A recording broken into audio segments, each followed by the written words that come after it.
kundishungurudza ndezvekuti mukati menyika ine Zimbabwe kune matare ariko anoyananisa kushungurudzwa kwedu isusu kana kuti mhosva dzinenge dziri mukati vanenge vatadzirana.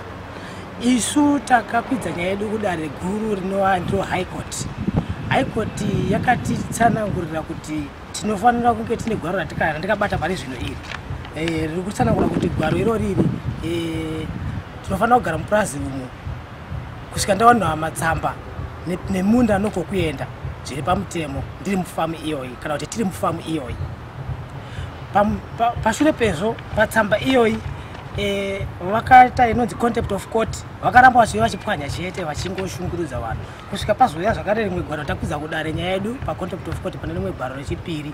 Gwaro irori ndikutasira kuti ranga richitsanangura nezvokuti mapurisa nemotokari dzavo havafaniri kutenderwa vachigara mukati kana kuti kuuya koshungurudza zvakare vanhu munzvimbo yeArnold Farm yatiwa ndiye atigere kusvikira nanhasi kubva 2000. Asi ndi kushambiska nanhasi vakuramba vachingoya chete iwe mutongo udare uripo wakatonga kare. Asi zviri kutaurwa pagwaro irori zvokuti havafaniri kupinda imomo, havasi kuzvitedzera vachiti hazvine basa nesu nokuti kusvikirwa na1st family. Saka hatina basa nazvo zvakataurwa negwaro reHigh Court kana kuti zvakabva kujudgment kubva kuHigh Court.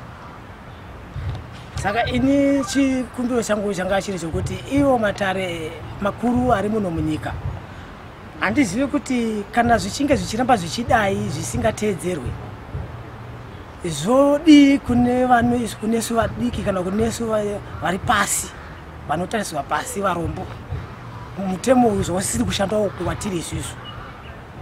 Zvinhu zvakutishungurudza kwazvokuti saka matare acho haasina here zvaanoshanda, haasina masimba here, chii chaakuitika pari zvino nokuti ikozvo mutembo unenge waungoshanda kumunhu wani kana kuti mutembo waakushanda uchitarisa kune mari shoma asi kune vane mari yakawanda zvisina kana basa nazvo. Zvimwe zvinhu zvinondishungurudza kwazvo mukati menzvimbo yandigere muArnold Farm. Imwe nhau iri kundishungurudza ndeyekuti unhapu hwedu hwanyanyisa.